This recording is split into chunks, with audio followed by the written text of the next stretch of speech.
Salve, salve, rapaziada. Mais um Simplão Teológico, trazendo simplicidade aos assuntos da teologia. Hoje nós vamos falar sobre adoração.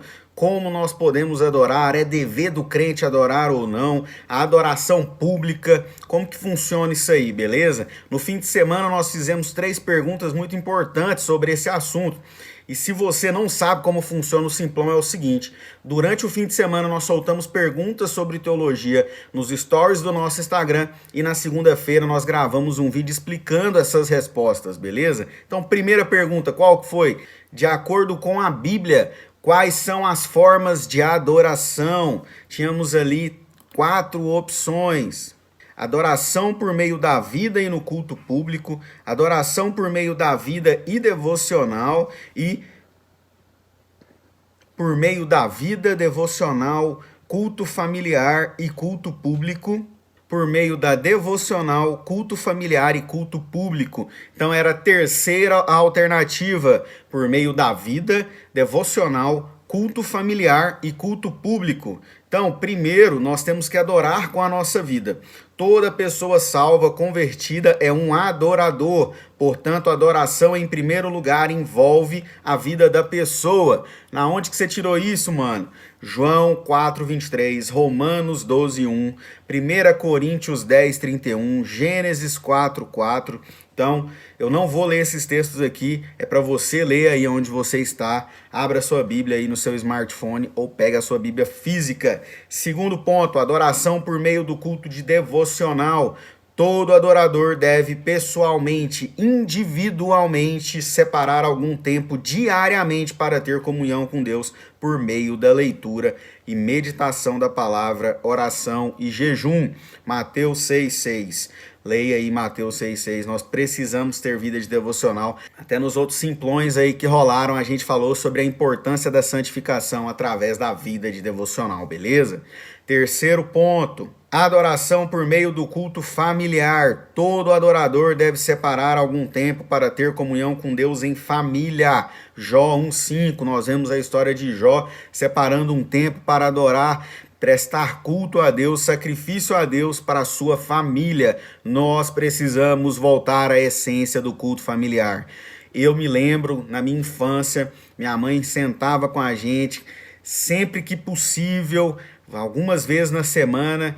Quando a gente não fazia esse culto todos os dias, a gente fazia vários dias da semana, reunia-se à mesa para aprendermos e cultuarmos a Deus na nossa família. Muita gente errou porque achou que não tinha essa parte aí, e tem. Nós precisamos voltar à essência do culto familiar, beleza? Quarto ponto, adoração por meio do culto público. Todo adorador deve, juntamente com outros irmãos, participar do culto público na igreja. Salmos 84, 1 e 2, Êxodo 28 e 9 e Atos 2:46 vai falar sobre esse assunto. Então, explicando aí o porquê desses 4 pontos importantíssimos que nós precisamos resgatar na nossa vida. Nós precisamos adorar nessas 4 formas, beleza? Qual era então a segunda pergunta, doido? O culto não é mais no sábado, agora é no domingo. Por quê? Vixe, aí deu treta, cacei confusão com a galera. Primeiro ponto, por nada, domingo é melhor. Porque no sábado é coisa de judeu e adventista. Aí que veio a treta. Porque Constantino mudou o calendário, sábado é igual a domingo. E última opção, porque Jesus ressuscitou e apareceu aos domingos. Uma galera errou aqui essa questão. Colocaram Constantino. Tá errado isso aí, viu, velho? Constantino tem nada a ver com isso aí. Sábado é sábado, domingo é domingo, tá? Então vamos adentrar essa questão aqui. Por causa da ressurreição de Jesus no primeiro dia, domingo, isto é, consumação da salvação, o dia do Senhor passou do sábado, 7º dia, para o domingo, primeiro dia em que a igreja de Jesus Cristo deve adorar a Deus publicamente. Fica aí, mano. Fica aí, vamos entender sobre isso aí. Não sai do vídeo não, continua aí que vai valer a pena.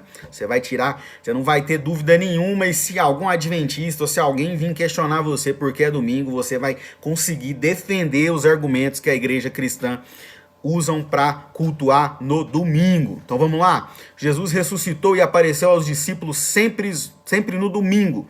João 21 vai dizer assim: no primeiro dia da semana, de madrugada, quando ainda estava escuro, Maria Madalena foi ao túmulo e viu que a pedra da entrada tinha sido removida. Então Jesus ressuscita ao primeiro dia, domingo. Isso tá bem claro, né, mano? E continuando em João 20, lá no 19, diz assim: ao cair da tarde daquele dia, o primeiro dia da semana, estando trancadas as portas da casa onde estavam os discípulos, com medo dos judeus, Jesus veio e se pôs no meio deles, dizendo que a paz esteja com vocês.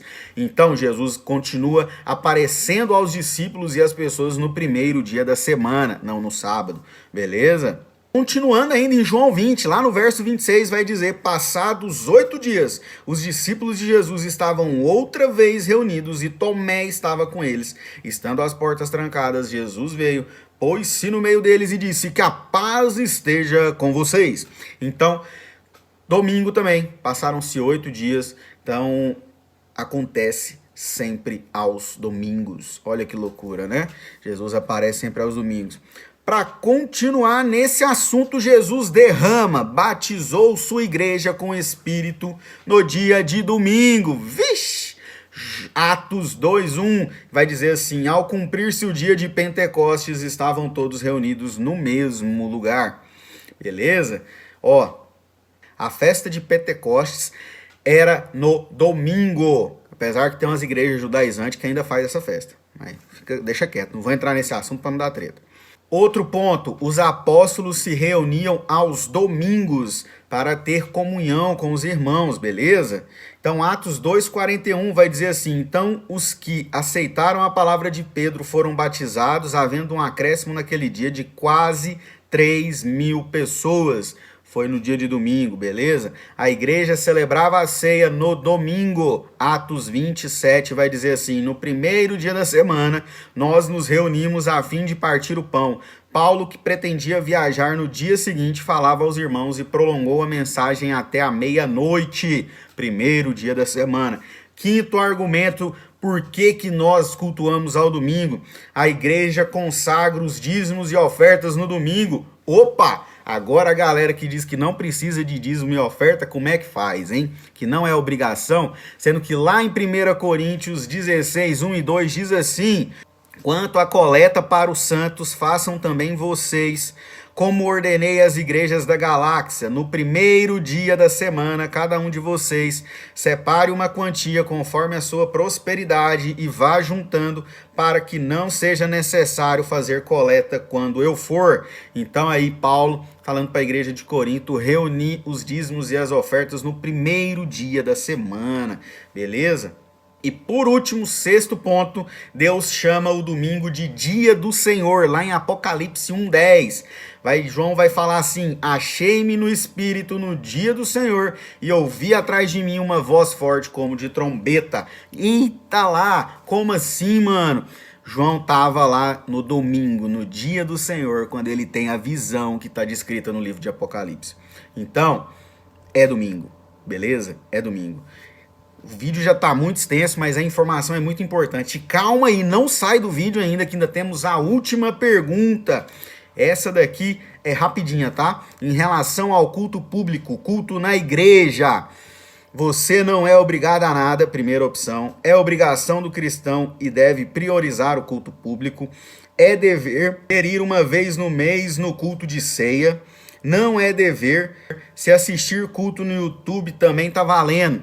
Então teve uma galera aí que errou também, mas boa parte acertou, que é obrigação do cristão e dever priorizar o culto público. Nós devemos priorizar. Cada cristão deve priorizar a adoração pública. Hebreus 10, 24 e 25 diz assim: cuidemos também de nos animar uns aos outros no amor e na prática de boas obras. Não deixemos de nos congregar, como é de costume de alguns. Pelo contrário, façamos admoestações ainda mais agora que vocês veem que o dia se aproxima. O culto público é um mandamento de Deus que não deve ser negligenciado. Em Êxodo 28 diz isso. Lembrando que o culto público é um meio de graça para fortalecer nossa fé. O grande pastor Warfield afirmou: nenhum homem pode excluir-se do culto regular da comunidade a qual pertence em sérios prejuízos para a sua vida espiritual, pessoal, e nem o indivíduo mais santo pode se dar ao luxo de dispensar as formas regulares de devoção, e que o culto público regular da igreja, apesar de todas as suas imperfeições e problemas localizados, é a provisão divina para o sustento da alma. Eita, mano, não deixa de participar do culto público. Esse versículo aqui, esse texto do Warfield é nítido que nós precisamos congregar. Não deixemos de congregar. Você aí desigrejado, procura uma igreja. Você precisa da comunhão. Você precisa desse ajuntamento para que você se sinta completo e para que você edifique a sua alma, para que você cresça espiritualmente. A comunhão, nós ajudamos o outro e é necessário que nós façamos isso, beleza? Então, se você foi criado na igreja, como eu fui, eu sei o que você passou, porque você era obrigado a ir na igreja. Eu era obrigado a ir na igreja quando era criança. E hoje, a gente tenta não ter essa obrigação de trazer essa obrigação, mas é dever nosso, é obrigação nossa cultuar e estar na casa do Senhor, sendo edificados e edificando os nossos irmãos, beleza? Quinta-feira tem estudo de Apocalipse, beleza? Se você ainda não curtiu esse vídeo, curta ele, comente. Se ficou alguma dúvida, coloque aí nos comentários. Eu vou ter o maior prazer em tirar as suas dúvidas e te ajudar a entender sobre esse assunto, que é o culto público, a adoração pública que nós precisamos prestar ao nosso Senhor, beleza? Que Deus te abençoe, um abraço!